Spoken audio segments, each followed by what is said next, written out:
안녕하세요. 저는 동시통역사로 일하면서 서울에 살고 있는 40세 여성입니다. 오늘 저는 결혼 후에 겪은 어이없는 일을 말씀드리려고 합니다. 사람이 살다 보면 생각하지 못했던 뜻밖의 상황과 마주치는 일이 흔히 있습니다. 믿었던 사람에게 뒤통수를 맞기도 하고 설마가 사람 잡는다는 말처럼 방심하고 있다가 허점을 찔려서 망하기도 하죠. 제가 그런 경우에 속합니다. 두 여자에게 연이어 뒤통수를 호되게 맞았고 그 결과 인생이 파탄나기 일보 직전까지 몰리게 되었죠. 설마 사람이 어떻게 그런 짓까지 하겠어 라고 생각하며 믿고 방심했기 때문입니다. 하지만 세상에는 우리들이 상상하는 것 이상으로 악독하고 파렴치한 인간들이 아주 많다는 사실을 제가 당한 억울하고 분한 사연을 통해 알려드리려고 합니다. 제 아버지는 외교관이셨어요. 주로 유럽에 있는 나라에서 근무를 하셨는데 2년이나 3년에 한 번씩 다른 나라로 가서 근무를 하셨습니다. 그래서 어렸을 때는 아버지와 같이 지낸 적이 없었어요. 그러다 제가 중학생이 될 무렵에 아버지는 미국의 한국 대사관에서 근무하게 되셨고 엄마와 저는 아버지가 있는 미국으로 가게 되었죠. 그때부터 아버지가 한국의 외교부로 발령이 나서 귀국할 때까지 5년간을 미국에서 살게 되었어요. 그래서 저는 중고등학교를 미국에서 다니게 되었습니다. 처음에는 미국 생활이 낯설었고 적응하기에 힘들었는데 1년 정도 지나자 영어도 어느 정도 익숙해졌고 친구들도 생겼어요. 미국의 문화에 적응을 하고 보니 아주 자유로워서 한국보다 좋았습니다. 다만 여전히 남아있는 인종차별과 밤거리를 절대 여자 혼자 다니면 안 된다는 걸 제외하면 말이에요. 중학생이 되어서 시작한 유학생활이었지만 저는 영어를 빨리 배웠습니다. 보통은 초등학교 저학년 때 유학을 와서 영어를 배운다고 하잖아요. 중학생이 되면 이미 늦어서 영어를 빨리 배우지 못한다고 하던데 저는 언어를 배우는 감각이 남달랐는지 1년 만에 영어를 스펀지처럼 빨아들여서 의사소통에 전혀 문제가 없는 수준이 되었어요. 부모님도 저의 탁월한 언어 감각을 보시고 아주 좋아하셨습니다. 소희는 다른 애들보다 영어를 빨리 배우는 것 같구나. 네 실력이면 여기서 대학을 다녀도 아무 문제 없겠어. 아버지는 제가 미국에서 대학까지 마치게 할 생각이셨습니다. 저도 미국에서 학교를 다니는데 문제가 없어서 그렇게 할 생각이었는데 3년 뒤에 문제가 생겼습니다. 아버지께서 한국의 외교부로 들어오라는 인사발령이 난 겁니다. 아무래도 한국에 들어가야 할 것 같다. 내가 알아보니 소희만 여기 남아서 계속 학교를 다닐 방법이 없어. 인사발령이 났으니 아버지는 당연히 귀국을 해야 했지만 저랑 엄마라도 미국에 계속 살 수 있는 방법을 찾아보셨는데 그게 불가능하다고 하셨어요. 그래서 결국 아버지를 따라 한국으로 돌아와야 했습니다. 미국에 처음 정착했을 때처럼 차별받을 일이 없을 줄 알았는데 한국에 와서 고등학교를 다니면서 문제가 생겼습니다. 친구들이 제게 텃세를 부렸거든요. 틈만 나면 저를 무시하면서 괴롭히기 시작했습니다. 너 미국에서 살다가 왔다던데 한국말은 할 줄 알아? 친구들은 뭔가 오해를 하고 있었어요. 미국에서 5년만 살다 온 건데 저를 아예 외국인 취급하고 있었습니다. 아버지 때문에 한국으로 유학을 왔다고 생각하는 것 같길래 제가 해명해 보았지만 친구들은 저를 자기들과는 다른 부류로 생각하고 거리를 뒀습니다. 제가 있으면 제 영어 발음을 흉내내면서 놀려댄 적도 있었어요. 야, 오늘 담탱이 몰래 야자 빼고 땡땡이 치자. 이런 건 영어로 어떻게 말해? Let's go 땡땡. 이러나? 너 영어 잘하잖아. 빨리 말해봐. 이런 식으로 이상한 질문을 할 때면 저는 대답하지 않고 무시했어요. 그런데 친구들은 자기들을 무시하면서 잘난 척한다고 화를 내더라고요. 야, 사람이 말하는데 쉽냐? 네가 그렇게 잘났어? 미국에서 살다 왔으면 다야? 안 그래도 적응하기 힘든데 친구들이 시건방지다고 놀리고 왕따를 시키자 더 이상 버틸 수 없었습니다. 제 편을 들어주는 친구 하나 없으니까 밝고 활동적이었던 성격이 말이 없고 내성적인 성격으로 변해갔습니다. 저희 엄마도 그 사실을 알아차리고 아버지와 상의를 하기도 했죠. 여보, 소희가 걱정이에요. 학교 생활에 통 적응을 못하는 것 같아요. 그래? 어떻게 하지? 다른 데로 전학이라도 보내야 하나? 내가 학교에 찾아가서 상담해 봤는데 내년이면 3학년이라 전학도 안 된다고 하더라고요. 설사 전학을 간다고 해도 그 학교에서 잘 적응한다는 보장도 없고 이걸 어쩌면 좋아요. 그렇다고 풀이 잔뜩 죽어있는 애를 그냥 내버려둘 수도 없으니 큰일이야. 날마다 부모님께서 저를 걱정하시는 소리를 들었지만 따돌림 문제를 해결해 주시지 못했죠. 힘들어도 참고 견디면서 졸업을 하는 것 외에는 다른 방법이 없었습니다. 아버지께서도 아무리 찾아도 방법이 없으셨는지 저를 따로 불러 달래기 시작하셨습니다. 소희야, 1년만 참고 졸업하자. 졸업하고 미국에 있는 대학으로 유학 가면 다 해결될 거야. 힘들어도 어쩌겠니? 참고 이겨내야지. 아버지께서 고등학교만 졸업하면 미국으로 유학을 보내줄 테니 1년만 참으라고 했어요. 몇 달 뒤에 3학년이 되자 저는 유학 전문 컨설팅 업체의 도움을 받아서 본격적으로 유학 준비를 하게 되었습니다. 소희가 워낙 영어에 능통하고 공부도 잘해서 아이비리그 대학도 도전해 볼 만한 것 같습니다. 부모님께서 말하신 이 대학이랑 이 대학의 원서를 접수해 보면 어떨까요? 유학업체 관계자분께서 제 실력이면 미국의 스카이로 불리는 인류 대학도 가능하다고 하셨습니다. 그래서 저는 지긋지긋한 한국을 떠나기 위해 이를 악물고 미국 대학 진학에 필요한 준비를 하기 시작했습니다. 그때는 저를 괴롭히는 친구들이 있는 한국이 너무 싫었거든요. 얼마나 미국이 그리웠는지 미국 학교 친구들과 할로윈 파티를 하고 축제를 즐겼던 추억들이 꿈에 보일 지경이었어요. 제발 미국에 갈 수 있길 빌며 1년간 치열하게 준비한 끝에 예일대학으로 유학을 갈 수 있게 되었습니다. 대학에 진학하기로 하고 짐을 싸려고 하니까 엄마가 엄청 걱정하시더라고요. 소희야, 진짜 가야 하니? 아무리 전에 살았다곤 하지만 너 혼자 잘 지낼 수 있겠어? 괜찮다니까 몇 번을 말해. 내가 미국에서 안 살아본 것도 아니고 걱정하지 마. 제가 이렇게 말해도 엄마가 끝까지 걱정이 되셨는지 출국하는 제 손을 잡으며 울기까지 하셨습니다. 그 전에는 부모님과 같이 살았기에 문제가 없었는데 이제는 저 혼자 미국에서 살아야 하니까 불안하셨나 봐요. 그래서 엄마를 꼭 안아주며 울지 말라고 다독였습니다. 엄마, 애같이 왜 울어? 나도 이제 성인이야. 딴 생각 안 하고 공부만 해서 통역사 돼서 올 테니까 기다리고 있어. 만약 한국이 싫어서 유학을 가는 것이 아니었습니다. 동시 통역사로 장래 희망을 정해놨기 때문에 저는 꼭 유학을 가야만 했죠. 유학 전문업체 담당자도 유학 신청 서류에 장래 희망을 적어주면 붙을 확률이 높아진다고 하더라고요. 왜 미국 대학에 가려고 하느냐, 유학 생활이 너의 장래 희망에 어떤 도움이 되느냐와 같은 질문에 답을 해야만 했는데 제 생각을 읽었는지 업체 관계자가 동시 통역사라는 말을 꺼냈습니다. 유학 신청서에 내가 목표로 하는 일이 따로 있다고 적어야 돼. 예를 들자면 동시 통역사 같은 직업들을 적어주면 좋을 거야. 그 말을 듣고 저는 동시 통역사가 되기를 원한다고 적었어요. 그렇게 대학 생활을 하면서 통역사가 되기 위한 공부를 했고 국제적으로 인정받을 수 있는 자격증도 얻었습니다. 정신없이 4년을 보내고 통역사 자격을 얻고 나니 갑자기 외롭다는 생각이 들었어요.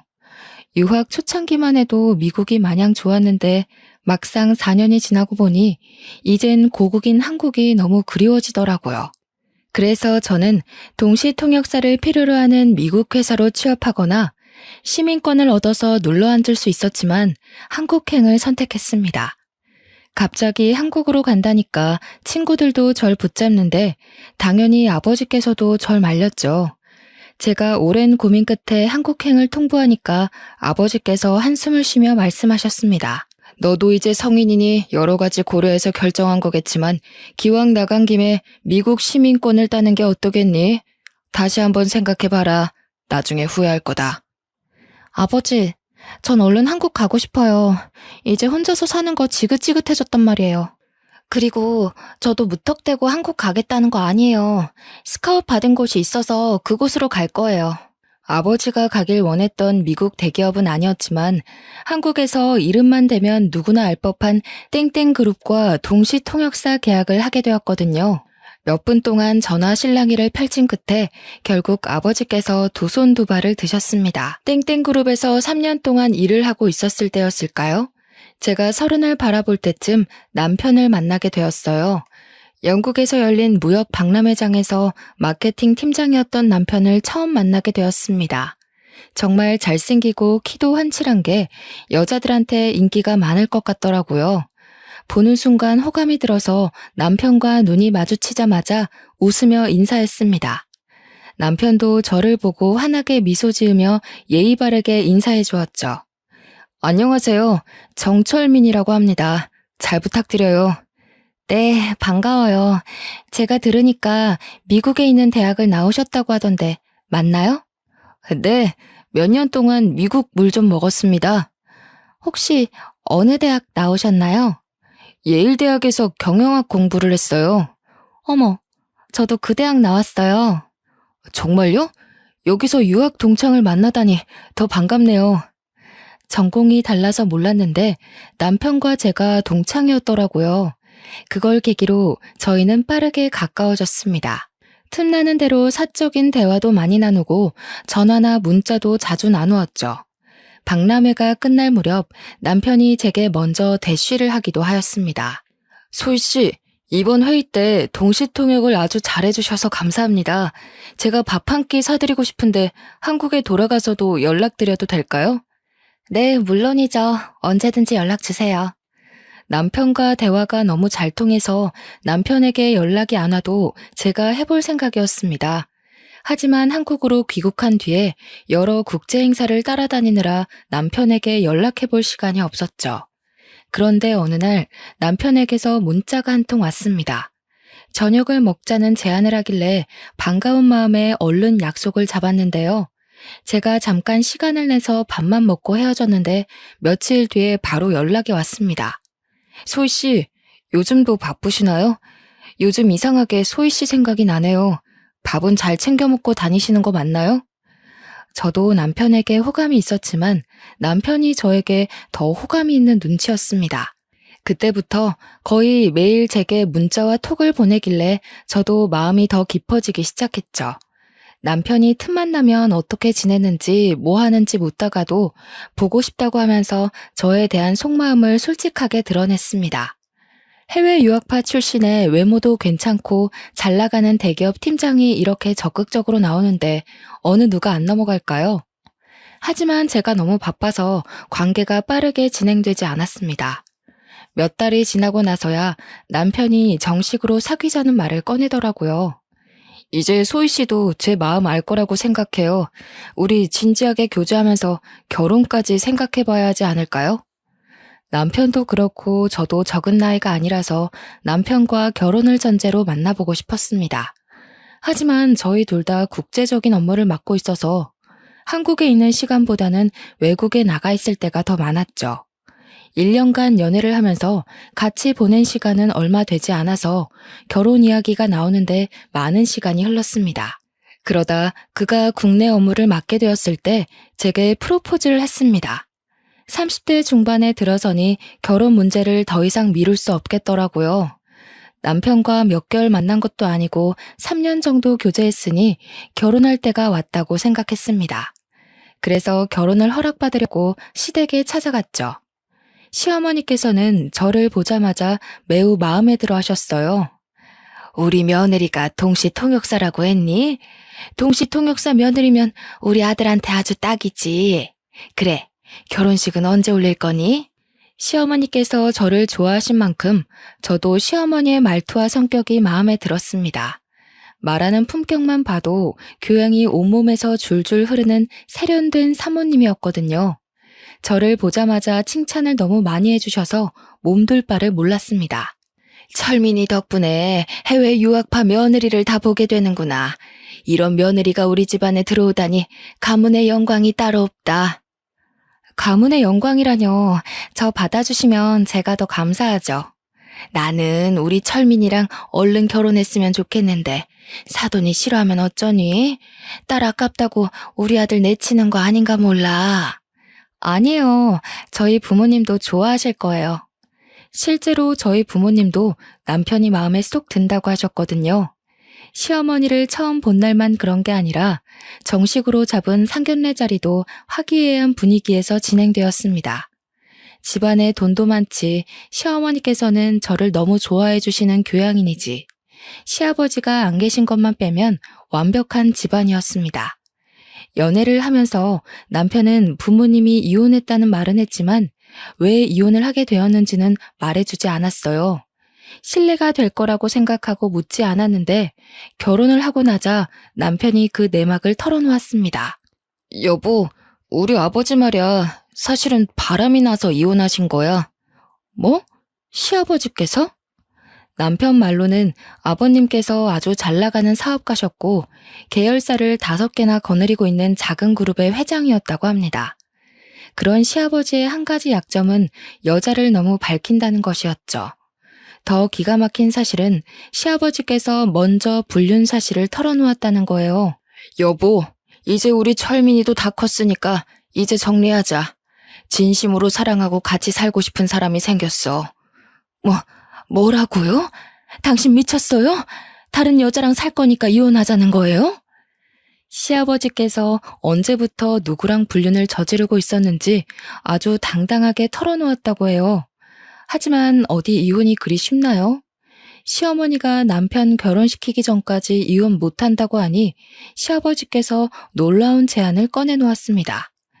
이혼하자. 내가 가지고 있는 회사 중에서 가장 괜찮은 회사 줄 테니까 그걸로 퉁치자고. 회사 하나를 시어머니께 줄 테니 골치 아프게 위자료 소송 같은 거 하지 말고 조용히 끝내자고 하셨답니다. 시어머니께서 화를 내시면서 헛소리 말라고 무시하니까 시아버지께서 집에 들어오지 않으셨다고 하죠. 남편하고 동갑인 이때 어린 내연녀에게 완전히 홀려서 이미 마음이 떠났는데 어쩔 수 없었다고 합니다. 소송해봐야 돈만 많이 나가고 동네에 소문만 나니 시어머니께서 회사만 받고 모든 관계를 정리했다는 겁니다. 그 회사를 시어머니께서 맡아서 운영하고 계시지만 나중에는 남편이 이어받을 거라고 하더라고요. 제가 왜 말하지 않았냐고 물으니 남편이 미안하다는 말과 함께 이렇게 말하였습니다. 어느 집안이나 감추고 싶은 흑역사가 있잖아. 그래서 말 안 했던 거야. 당신은 이해해 줄 수 있지? 그래, 요즘 이혼하는 사람들이 한둘이 아니잖아. 우리 삼촌도 이혼했는데 잘만 살고 계시더라. 나는 이혼에 편견 없어. 오히려 시아버지께서 스스로 떠나줘서 다행이라고 생각했죠. 바람을 피운 남편 덕분에 사업가가 된 시어머니께서 집안 살림에 큰 보탬이 돼주셨거든요. 그래서 저는 결혼 후에도 통역사 일을 계속하면서 커리어를 쌓아갔습니다. 그렇게 3년이 지나갔고 미국에서 국제회의를 마치고 돌아왔는데 엄청난 사건이 터지고 말았습니다. 일주일 전에 남편이 교통사고를 당해서 세상을 떠났다는 충격적인 소식에 기절을 할 뻔했죠. 시어머니는 아직도 그날 일이 믿어지지 않는다고 하셨습니다. 회사에서 퇴근하고 집으로 온다는 전화가 마지막이었어. 몇 시간을 기다려도 오지 않아서 마음이 불안했는데 병원에서 전화가 왔더라고. 트럭하고 정면으로 부딪히는 바람에 병원에 왔을 때는 이미 이 세상 사람이 아니었대. 아이고, 불쌍한 내 새끼. 어쩌다 그런 봉변을 당해서. 시어머니는 제게 자초지종을 설명해 주시면서 울음을 터뜨리셨습니다. 제가 외국에 있으니 연락도 하지 못하고 장례를 치렀다고 하시더라고요. 저는 졸지에 남편의 임종을 지키지도 못하고 장례식 자리에도 늦은 아내가 되어버리고 말았습니다. 급하게 남편의 장례식장에 갔지만 상주로서 역할도 하지 못했습니다. 저 대신 상주로 선 시모 옆에 서 있기만 했는데요. 제가 금방이라도 쓰러질 것 같으니까 어머님께서 집으로 가라고 했습니다. 충격을 받아 머리도 어지럽고 토할 것 같아서 집에는 가지 않고 잠시 화장실에 다녀왔을 때였습니다. 시어머니께서 시누이랑 이야기를 하고 있더군요. 일부러 들으려고 한 건 아닌데 목소리가 워낙 커서 들어가자마자 바로 들렸습니다. 그래, 내가 알아보니까 당사자가 죽었어도 불륜으로 소송 걸면 걸린다는 거야. 그러니까 민철이가 만나던 여자가 있었다는 걸 절대 알게 하면 안 돼. 맞아. 이제 곧 남남이 될 텐데 돈 아깝게 위자료 물어줄 필요는 없잖아. 맞아, 엄마. 굳이 그럴 필요는 없지. 그런데 어떻게 숨기려고 그래? 들키면 어쩌려고? 어머님께서 도대체 무슨 말씀을 하시는 걸까요? 시어머니의 말을 듣고 소름이 돋고 말았습니다. 아무리 어머님이 하시는 말씀을 훔쳐들어도 남편에게는 내연녀가 있었고 그걸 시어머니도 알고 있었다는 소리 같았습니다. 며칠 동안 패닉 상태에 빠져서 아무것도 하지 못하고 집에 누워 있어야 할 정도로 정신적인 충격을 받았죠. 그때 보험회사에서 전화가 한 통 왔습니다. 안녕하세요. 땡땡 보험사 김주민 팀장입니다. 정철민 씨 아내분 되시죠? 사망보험금 지급 문제로 연락을 드렸는데 경황이 없으시겠지만 보험사에 한번 들려주시길 바랍니다. 네? 보험사요? 저희 남편 사망보험금이... 그제서야 죽은 남편 이름으로 가입했던 생명보험이 생각나더군요. 남편 사망 시 보험금은 제가 받기로 되어 있었습니다. 지금 남편분 사망사고에 대한 경찰 조사는 끝났지만 저희 쪽 조사는 아직 진행 중입니다. 거기에 관련된 보고를 드리려고 하는데요. 언제쯤 뵐 수 있을까요? 보험회사로 가보니 사고조사 담당자가 사망사고의 경우에는 경찰 조사와는 별도로 보험회사에서 다시 조사를 한다고 하더라고요.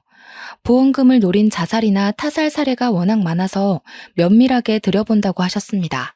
그래서 얼마나 걸릴까요? 보험금 지급이 걸린 문제여서 경찰보다 더 철저하게 조사합니다. 그래서 조금 더 기다리셔야 합니다. 한 달은 걸릴 것 같은데 우선 사고 당시에 같이 계셨던 여성분도 저희가 불러서 증언을 들어야 하고. 네? 같이 있었던 여성이라고요? 네, 경찰 조사에는 동승한 여성이 있었다고 적혀 있었습니다. 그게 누구죠? 그건 저희가 말씀드릴 수 없습니다.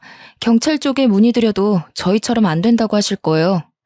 대신 담당자분께서 사고에 대한 대략적인 설명은 해주셨습니다. 자세히 들어보니 시어머니께서 하신 말과 전혀 달랐습니다. 남편이 퇴근하고 혼자 집으로 가다가 사고가 났다고 했는데 사실 양평에서 사고를 당했다고 하더라고요. 저희 집과는 정반대에 있는 곳이었습니다. 그래서 저는 바로 경찰서를 찾아가서 남편의 사고를 조사했던 경찰관을 만났습니다. 경찰관 분께서 제 신분을 확인하고 서류에 사인을 하라고 한 다음에 남편이 어떻게 사고를 당해서 죽게 되었는지 자세하게 말해주셨죠. 경찰에서는 이미 종결된 사건이니까 전부 말씀드릴게요. 먼저 동승했던 여성분이 있었던 건 사실입니다. 사고가 난 다음에 신고도 그 여성분이 했으니까요. 여기 그 여성분이 증언한 내용입니다. 내연녀의 말에 따르면 그날 남편과 같이 양평으로 드라이브를 갔다고 합니다. 같이 저녁을 먹을 동안 내연녀는 맥주를 좀 마셨고 남편은 술을 먹지 않았다고 해요. 식당을 나와서 바람을 쐬려고 드라이브를 하는데 내연녀는 맥주를 마셔서 화장실이 급해졌다고 하죠. 그래서 국도변 갓길에 차를 잠깐 세워놓고 내연녀는 풀숲으로 들어가서 볼일을 봤다고 하는데요. 급한 용무를 마치고 숲에서 나오는데 갑자기 대형 트럭 한 대가 남편이 타고 있던 차를 뒤에서 들이박았다고 합니다. 졸음 운전을 하던 트럭 기사가 갓길에 서 있던 남편의 차를 그대로 박아버렸다는 거죠. 그 사고로 남편이 타고 있던 자동차가 트럭 밑에 깔려버렸고 남편은 현장에서 바로 사망했다고 들었는데요. 당연히 저는 사건의 진실을 듣자마자 내연녀가 누구인지 물었습니다. 죄송하지만 그 여성분의 신원에 대해서는 저희도 알려드릴 수가 없습니다. 제가 알려달라고 매달렸지만 끝까지 알려주지 않더군요. 경찰서를 나오는 제 머릿속은 혼란스러워졌어요. 남편이 외도를 하고 있을 거라고 상상조차 안 해봐서 충격은 더 심했습니다. 죽은 남편을 상대로 불륜 소송을 해야 하나 싶었지만 당사자는 이미 죽고 없어졌는데 그렇게까지 해야 하나 싶었습니다. 하지만 남편의 불륜을 알고 있었으면서 돈을 아끼려고 거짓말을 한 시어머니가 괘씸하다는 생각이 들었어요.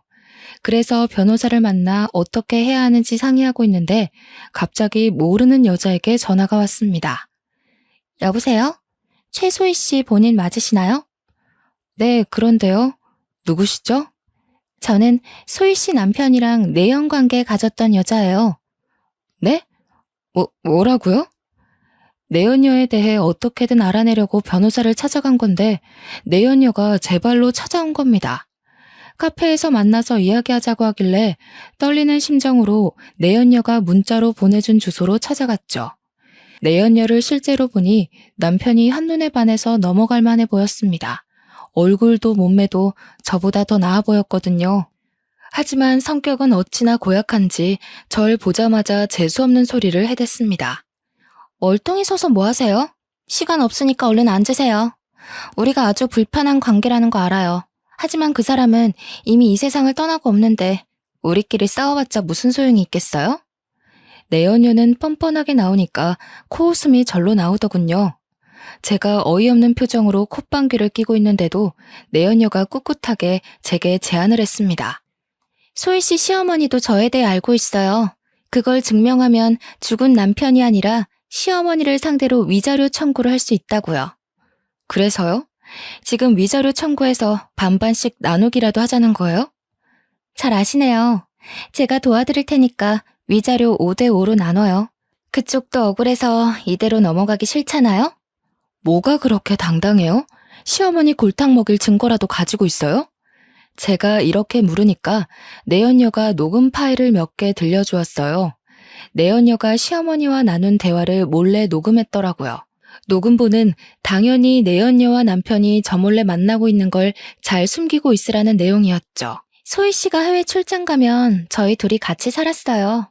아파트 근처에 있는 CCTV도 증거로 내세요. 저희가 들어간 시간대에 시어머니도 자주 집에 들린다는 거 증명할 수 있을 거예요. 내연녀 말로는 시어머니께서 저보다는 자기를 며느리로 앉히고 싶다는 말을 자주 했다고 하더라고요. 저는 그 말을 믿지 않았지만 내연녀는 시어머니가 제 뒷담을 한 것까지 녹음해놓고 있었습니다. 최소희 그 애는 툭하면 비행기 타고 날라버리니? 마누라가 옆에 있어야 마누라지. 1년의 절반은 외국에 나가 있는 년이 무슨 마누라야? 혜정이 네가 우리 철민이 잘 챙겨주거라. 내가 기회 와서 확 이혼시켜버릴 테니까. 녹음 파일을 듣고 있던 저는 겉과 속이 다른 시어머니의 모습에 분노가 치밀어 올라서 견딜 수가 없었습니다. 제 앞에서는 간이고 쓸개고 다 내줄 것처럼 굴더니 남편 내연녀 앞에서는 제 욕을 대놓고 했더라고요. 어때요? 이제 제 말 믿겨지시죠? 우리 이대로 한편해요. 이 정도면 증거로도 충분할 것 같은데. 내연녀보다 시어머니에게 복수심이 드는 건 왜일까요? 녹음본을 들은 순간 속이 부글부글 끓더니 눈앞에 있는 여자가 꼭 제 편처럼 보였습니다. 내연녀의 말이 사실이라면 시어머니를 상대로 위자료 청구 소송을 해도 승산이 있을 것 같았죠. 그래서 원하는 게 뭐예요? 아무 조건 없이 본처 앞에 나타나서 제 소송을 돕겠다고 할 리는 없을 것 같은데. 5대5로 반띵하자는 소리 했잖아요. 돈이 급해서 그런 거죠. 별일 있겠어요? 내가 정철미 믿고 이것저것 돈 질러놓은 게 많이 있는데 갑자기 죽어버려서 다 내 빚이 돼버렸잖아. 진짜 미친놈 아니야? 시집 오라고 해놓고 죽어버린 놈이 어딨어? 그 말을 들은 순간 정말 정신 나간 여자라고 생각했죠. 하긴 본처한테 머리카락 쥐어뜯기고 재산 탈탈 털릴 수도 있는데 기어코 찾아온 거 보면 하루살이 인생을 사는 것 같았습니다. 급한 불만 끄는 데에 온 정신이 팔려서 아슬아슬한 승부수를 둔 것 같았는데요. 이렇게 비정상적인 여자 때문에 시어머니께 복수를 할 수 있게 되었습니다. 그리고 상간녀 소송을 하지 말아달라고 계약서까지 써달라고 하더군요. 저는 생각해본다고 말하고 남편 내연녀와 헤어진 다음에 머릿속으로 계산을 해봤습니다. 시어머니에게 위자료를 받아내고 보험금을 받는다면 시댁에 복수도 하고 관계를 완전히 정리할 수 있을 것 같았어요. 그러다 얼마 후에 보험사에 연락을 받고 내연녀가 제안한 대로 하기로 결심했습니다. 하지만 내연녀에게 연락해서 만나기 전에 시어머니에게 소송을 할 거란 말을 먼저 하면서 사과를 받아야 할 것 같아서 시댁에 먼저 갔습니다. 평소처럼 도어락 문을 열고 들어가니 시어머니께서 뜻밖의 손님과 같이 있는 게 보였습니다. 바로 제가 만났던 남편 내연녀였죠. 안방에서 둘이 뭐가 그리 좋은지 히히덕거리고 있더라고요. 어머님, 그년 아주 바보더라고요. 내가 하는 말을 그대로 믿더라니까요. 그년이 영어만 잘하지 다른 건 아무것도 몰라. 아들이 바람을 피우다가 죽었는데 엄마한테 위자료 달라고 하는 법이 세상에 어디 있겠니? 저는 그년이 당장 상간녀 소송한다고 난리를 칠까봐 얼마나 조마조마했는지 몰라요. 얼른 계약서 받아내야 할 텐데 걱정이야. 곧 받아낼 수 있을 거다. 내가 말했잖아. 세상 물정이라고는 모르는 등신이라고. 어떠냐? 내가 시키는 대로 하길 잘했지? 네. 어머님은 정말 머리가 잘 돌아가세요. 이제 계약서만 받아내고 보험금만 빼내면 끝이니까 서두르자고요. 담당 설계사가 이제 조사 끝났다고 연락 왔어요. 그냥 민증만 가지고 가면 돼요. 둘의 말을 들은 저는 어이가 없고 기가 막혀서 맥이 탁 풀리고 말았습니다. 다리에 힘이 빠져서 주저앉을 것만 같았는데 겨우 정신을 차리고 내연녀와 시어머니가 대화하고 있는 목소리를 녹음해놨습니다. 그리고 급히 시댁을 빠져나왔는데요. 내연녀와 시어머니가 한패였다니. 제가 남편 사망 사건의 경위를 캐고 다니는 걸 안 시어머니가 내연녀를 시켜서 계약서에 사인을 받아놓으려고 했던 겁니다. 그리고 제가 내연녀를 발견해 상간녀 소송을 걸더라도 이기려고 했던 거죠. 변호사를 찾아가서 들어보니 짐작했던 대로 남편이 사망했기 때문에 시어머니에게 위자료 청구 소송으로 민사상의 책임을 묻는 건 불가능하다고 하더라고요. 다만 당사자가 사망했어도 상간녀를 상대로 소송은 얼마든지 가능하다고 했습니다. 이걸 알고 있던 그 인간들은 저한테 계약서를 받아내서 상간녀 소송을 막으려고 했던 거죠. 며칠 후에 내연녀에게 연락해서 생각을 정리했다고 만나자고 했습니다. 내연녀와 저는 처음 만났던 카페에서 다시 얼굴을 마주하게 됐죠. 저는 내연녀를 보자마자 상간녀 소송장을 꺼내서 그년 얼굴에 던져버렸습니다. 이게 뭔지 알아? 상간녀 소송장이다. 내가 미쳤다고 다른 사람도 아니고 내연녀 말을 믿어주겠니?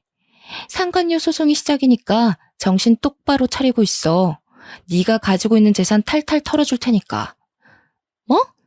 지금 무슨 소리 하는 거야? 상간녀 소송이라니? 내가 네 시모랑 하는 말 다 들었어. 이제 그 할머니 내 시어머니 아니야. 네가 가져. 내가 너랑 네 시모 빈털터리 만들어줄 테니까 기다리고 있으라고. 네가 진짜 정신이 나갔구나. 무슨 증거로 상간녀 소송을 걸었는데? 내가 준 녹음본? 그거 하나만으로 소송 성공할 것 같아? 그래, 이 멍청한 거사. 내가 친히 네 시어머니랑 작당한 것도 녹음해놨으니까 각오하고 있으라고. 내연녀가 저를 향해 쌍욕을 내뱉길래 내연녀가 상황 파악을 할 수 있도록 찬물을 얼굴에 부어주었습니다. 그리고 집에 와서 서랍장을 뒤져보니 제 주민등록증이 없어져 있더라고요. 시어머니가 가지고 간 게 분명했습니다.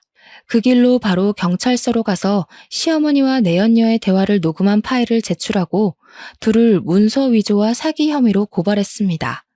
시어머니는 남편의 사망보험금을 가로채려고 보험 설계사와 짜고 서류를 위조하고 제 신분증을 훔쳐서 내연녀가 제 행세를 하도록 만들었더라고요. 위조죄로 깜빵에 보내겠다고 하니 시어머니가 제 집까지 찾아왔습니다. 억울하다며 펄쩍 뛰길래 경찰을 부른다고 했죠. 그랬더니 이번엔 내연녀 탓을 하며 제게 매달리더군요. 나는 널 속이려고 한 게 아니다. 철민이랑 바람핀 년이 나한테 협박해서 그랬어. 나는 시키는 대로 했을 뿐이야. 나는 아무 잘못도 없으니까 한 번만 봐주라, 응? 봐주긴 뭘 봐줘야죠? 내연녀보다 더 나쁜 게 어머님이에요. 어머님 양심이 있으면 제대로 죗값 받으면서 제 인생에서 나타나지 말아주세요. 소희야, 왜 그러니? 왜 내 말을 안 믿어줘? 나보다 내연녀 말을 믿는 게 이상한 거야. 그래, 그 녹음본도 내연녀가 위조한 거다. 그러니까 나 좀 살려줘. 위조한 거라고요? 말도 안 되는 소리 하지 마세요. 제가 어머님 말을 믿을 것 같아요. 경찰 불렀으니까 나중에 법정에서 보게요. 안 돼. 진짜로 경찰을 불렀다고? 이 우라질 같은 거사. 감히 날 신고해? 내가 밥 해주고 집 지어준 건 생각도 안 하니? 부모같이 대해줬건만 근본도 없는 년이. 결국 제가 부른 경찰이 와서 시어머니를 끌고 가는데도 끝까지 자기는 아무 잘못 없다고 욕설을 내뱉더라고요. 그렇지만 경찰이 조사 과정에서 확보한 증거를 들이대자 그제서야 잘못했다고 울고불고 난리를 치면서 제게 보험금을 돌려줄 테니 용서해달라고 빌었습니다. 하지만 이건 돈이 문제가 아니라 인간이 가져야 할 양심과 법적인 문제였어요. 아무리 돈에 눈이 멀어도 미망인이 된 며느리를 속이고 내연녀와 편을 먹다녀. 시어머니가 더 이상 사람으로 보이지 않았고 도저히 용서할 수 없었습니다. 내연녀는 물론 시어머니에게 위자료 소송을 걸었는데요. 내연녀와 시어머니는 제게 거액의 위자료를 물어줘야 했습니다. 그리고 민사상의 책임을 졌으니 이젠 법이 정한 형사상의 책임을 질 차례였어요. 시어머니와 내연녀는 구속되어서 법의 심판을 받게 되었습니다. 자기 꾀에 자기가 빠진다는 말처럼 자신의 잘못을 피하려고 무리를 해서 머리를 굴리다 보면 자승자박의 꼴이 되기 마련입니다. 잘못된 행동을 하지 않는 게 가장 좋겠지만 잘못을 저질렀다면 잔머리를 굴리면서 피하려고 하지 말고 솔직하게 잘못을 인정하고 그에 합당한 대가를 치러야 한다고 생각해요. 그렇지 않으면 더 큰 화가 반드시 돌아온다는 걸 기억하시길 바랍니다. 저는 깜빵에서 썩어가고 있는 시어머니와 내연녀를 보며 오늘도 정의롭게 살아가야 한다고 느끼고 있습니다. 제 할 거 열심히 하면서 기회가 되면 좋은 사람 만나가며 즐겨야죠. 상처를 너무 많이 받아서 제 팔자의 결혼은 무리일 것 같습니다. 끝까지 읽어주신 모든 분들은 저랑 다르게 가족들과 행복하게 잘 지내시길 바랍니다.